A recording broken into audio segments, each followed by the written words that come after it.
Hey guys, it's Angela and I'm here to do my Pretty Little Liars Season 5 Episode 15 recap.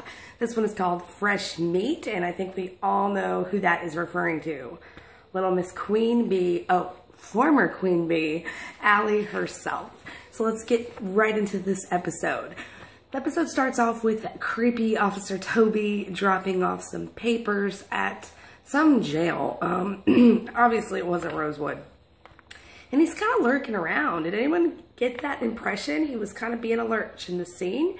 And he's obviously looking for something. That's what I thought. But when he turns around, he runs into Allie, who's sitting on a bench looking mighty sad. Gee, maybe because she's in jail for murder. So he walks up to her and starts having a conversation. He's like, you know, I didn't know you had been moved. And she said nobody's talking to her. She needs people, you know, to start taking her calls. And she brings up a really good thing. She's like, remember when you were accused of doing something that you really didn't do? How did that make you feel? And I just want to point out that Allie has bruises all over her arms. So I don't know what's going on there. Maybe she's trying to get sympathy to be moved to a different jail to get more connections. Maybe the person with the click, click, click high heels that we heard at the very end of last week's episode finally reached Allie, or maybe you just have angry jailmates in there. Maybe Mrs. De Laurentiis slept with one of the girls' dads and ruined their marriage. I don't know. It wouldn't surprise me at this point. Anyway, the girls and Toby are talking. And Spencer and Hannah think that someone on the outside is helping Allie. And then we get a random clip of Officer Holbrook, not clip, but we get conversation about him. He was working a case, but now he's done. And Toby tells him that he went to take care of his sick dad. Are we going to find out if this is true? Definitely. We will see Holbrook's dad in this episode. And wow. Anyway. Hannah is going on another college visit and Spencer is wondering how many schools she got into. That is a good question, but with her fabulous SAT scores, she probably got into quite a few. And Aria's freaking out because she hasn't gotten into a single one. Okay, so this is a pretty interesting thing for all you Ezra is A or Ezra is shady people out there like myself. Ezra sends Aria a text that says, you know, tomorrow night's grand opening is turning into a circus. Now, if you'll remember way back when Ezra was thinking that he was Malcolm's father and Aria was supposed to take Malcolm to the circus, or A took Malcolm to the circus or something along those lines. But Aria was directly involved with Malcolm and the circus, and I just thought it was really weird that Ezra would bring this up. Emily wants plane tickets to go see her boo thing Paige, who has apparently forgotten about her with the California sun and hottie servers. And this brings me back to what I was saying earlier about Aria stressing for college. I'm sorry, this is like random jump. I didn't mention this and I meant to, but if Aria is being targeted by A, why is she the only one? Is A close to Aria? Like, that just doesn't make sense to me because in the Halloween special, you know, I think all the girls except Lucy know who A is. So if Aria was close to A, you would think that Aria would know. That's just my opinion. Like, does anybody else think that Aria would know? Like, Lucy Hale would know? You know what I mean? So I don't know why if it is A, I don't know why she's the only one being targeted for colleges. Well, hey, Ashley and Jason, smoking up my TV screen. Even though he was in last week's episode, totally forgot how hot Jason is in a week. Man, oh, so cute. And Ashley's thinking about leaving the company, but Jason wants her to stay for one more month. Tanner issued another search behind Mona's place, and Toby is just ambling along. And what do we have here, officer? Oh, it's a knife. And he just kind of like pushes a leaf right in front of it and walks away. I mean, he looked so sketchy this episode. That's just my opinion, but he was definitely bringing the creep out. And with the knife thing, I was just like, okay, yeah, whatever. The knife is Toby's. That's why he didn't pick it up, because he didn't want to implicate himself. And Caleb has seen this knife at the cabin. Spencer obviously thinks the knife is a plant, but Toby wants to turn it in because, you know, he's trying the whole truthful thing. He's on the police force now, and it's only a matter of time before Toby becomes corrupt, if he isn't already. I still have my doubts about Toby's supposed innocence and just being on the A team to protect Spencer. Caleb says, what if it has his prints on it or anyone else's? And Spencer tries to take the middle ground and just wants to leave the knife where it is without causing trouble between the boys, because we cannot have drama in this bromance. They're both so adorable. And I love the direction that Ezra's brew is taking. It wants kind of like a bookshop, and I just think it's so pretty, and I want to like go and chill and drink my coffee in Ezra's brew. So Allie calls Jason's office, but Ashley picks up, and Jason like begs her to tell Allie, you know, I'm not here or whatever, and she denies Allie access to talk to Jason, and she asks him not to put her in that position again.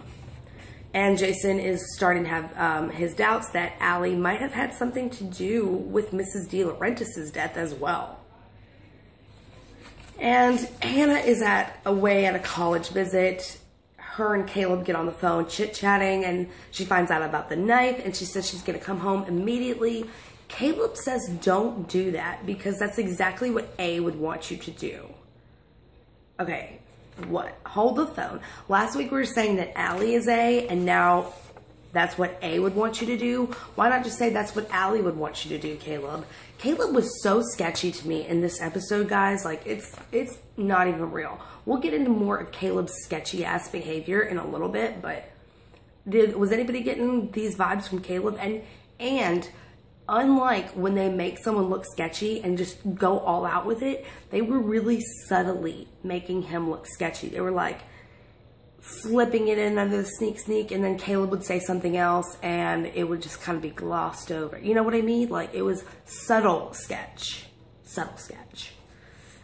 Caleb is going to go back for the knife because he can't go away on suspicion of murder again.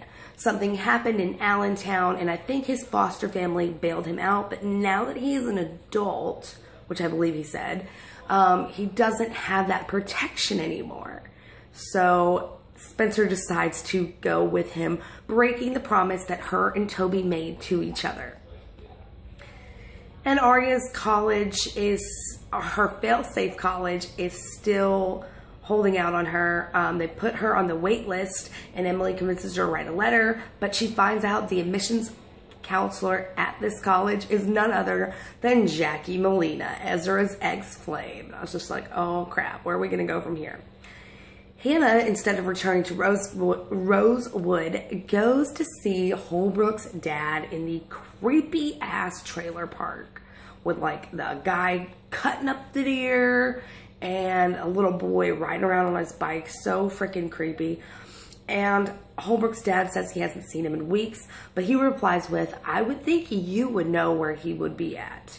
Are you out on bail? So obviously he's confusing her for Allie. This is so interesting because obviously Cece and Allie look alike. And now, you know, Hannah's always been referenced to Allie. So what's going on here? Even if we don't figure out who A is, I want to figure out this whole twin bullshit because it's starting to piss me off. Because you got 3 girls that look alike, then you got Jenna and Sydney, and what if it's a dude? What if it's Mona has a twin? I don't know. It's really making me angry.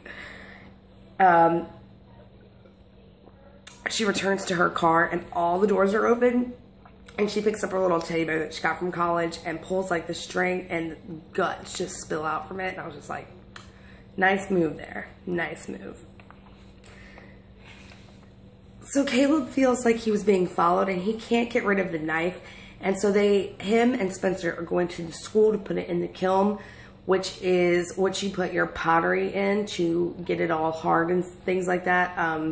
You know, you mold it and then you put it in there and it gets hard and becomes what you want it to be. And Spencer hears a noise, so she goes out the door and checks out the hallways, and the door to the kiln swings shut with Caleb inside and supposedly the knife. Not sure, because this episode I was not trusting Caleb 100%. He was maybe like 50-50 to me, and he said the knife was in there, but I'm not sure. So Spencer runs back in the nick of time and saves him, and you know, then she asks if the knife was in there, and he's like, yes. And I was like, right, okay. And Hannah goes to the jail to see Allie. She asks her, did you expect it to be Holbrook, and tells Allie to give up. And Allie replies with, if I'm as clever as everyone thinks I am, why wouldn't I give myself a better alibi than my brother? You know, like, and I could see her point there. I was like, yeah, I mean, Jason was a pretty shitty alibi, Allie. She reveals to Hannah that the night, or the day, it was day, that Mona was murdered, she was waiting for Cyrus Petrillo. She thought he would come forward and break their agreement to stay quiet about the story that they concocted, so she had to cover her tracks. But in actuality, A was setting her up big time. We all know this. We all know Allie is not guilty. Unless like 2% of you guys out there think that Allie's guilty. Allie's been A the whole time. But everybody knows that Allie is not guilty in the murder of Mona Vanderwall. She might have had paid someone off, but she did not physically do it herself. If she paid someone, it'd be Cece. But I don't see how that would betray Mona. Does that make sense? Like, I just really don't. And Mrs. Grunwald, you know, said last week Mona felt betrayed. And so Ezra's brew opening is happening, and Spencer gets mistaken for Melissa. And it is a new character named Johnny Raymond, who I have heard is going to be playing the gay character, and possibly has feelings for Toby. That will be very interesting.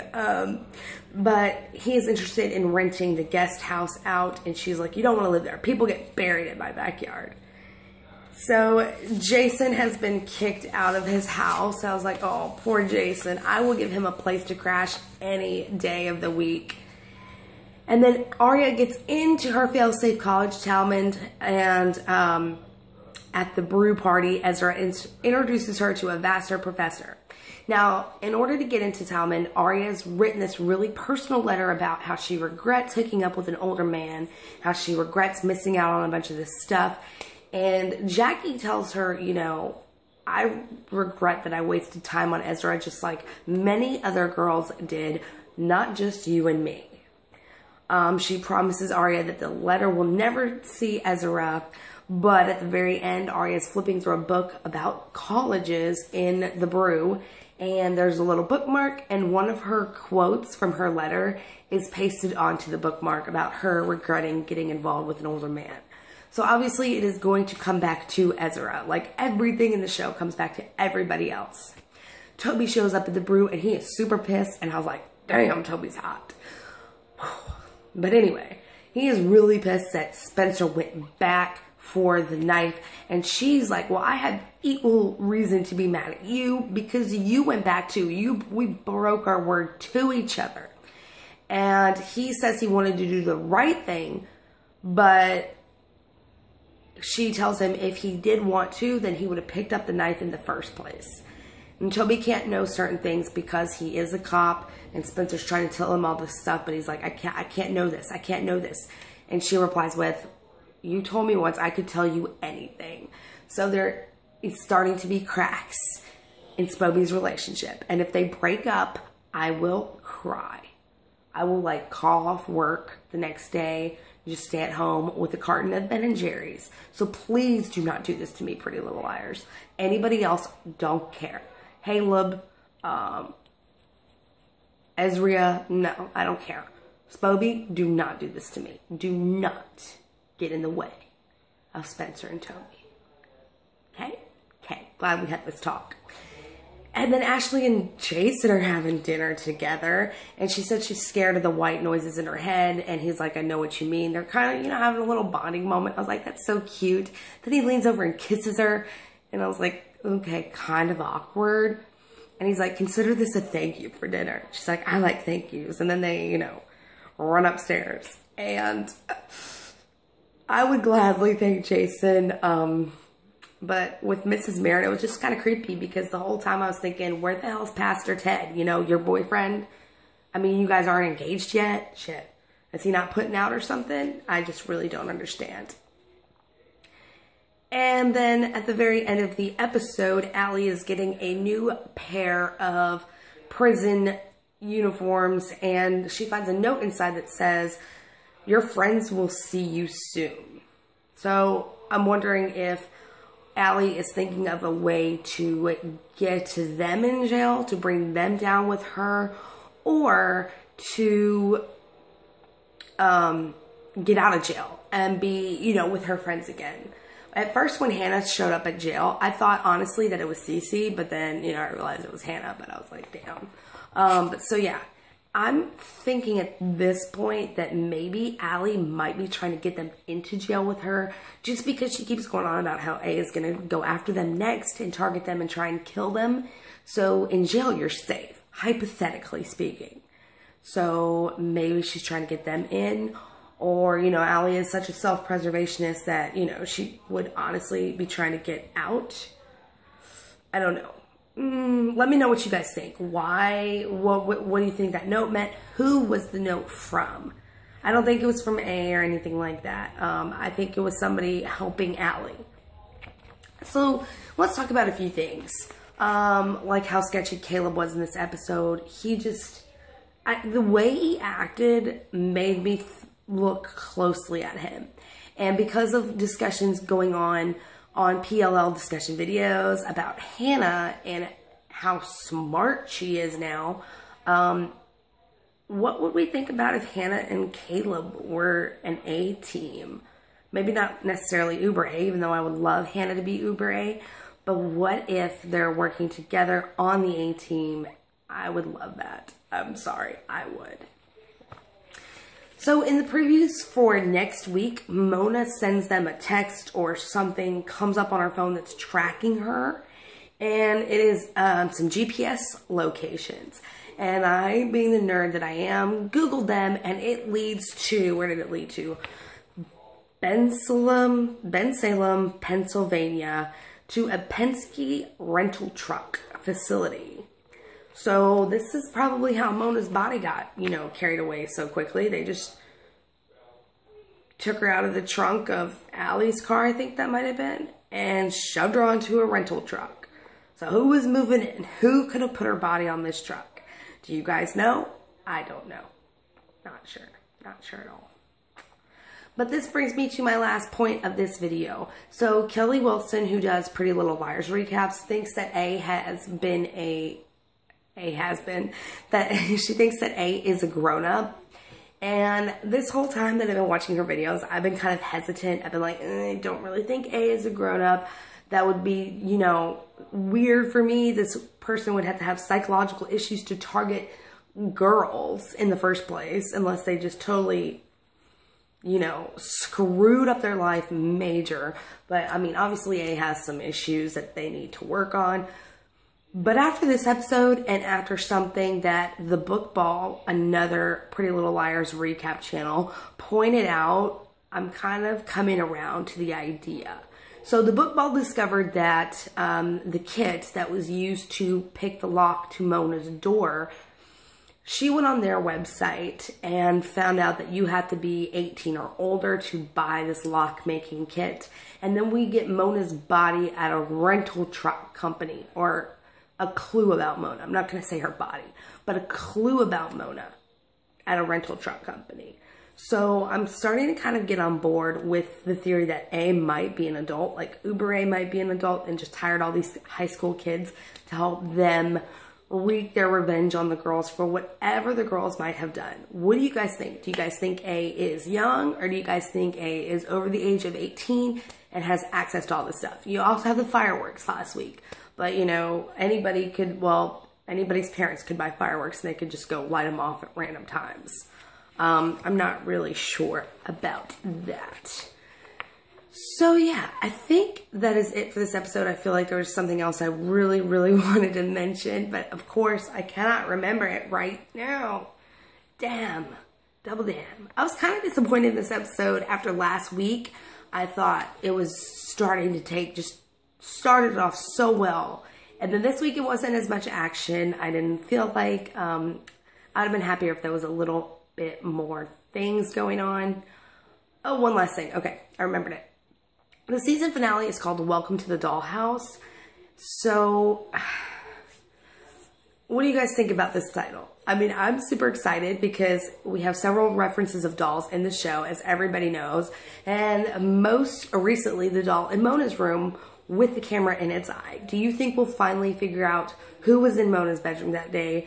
Do you think A will be a returning person that everyone thought was dead, like Maya, or maybe Mona? Because we still didn't get a reason why Mona was drawing her own blood.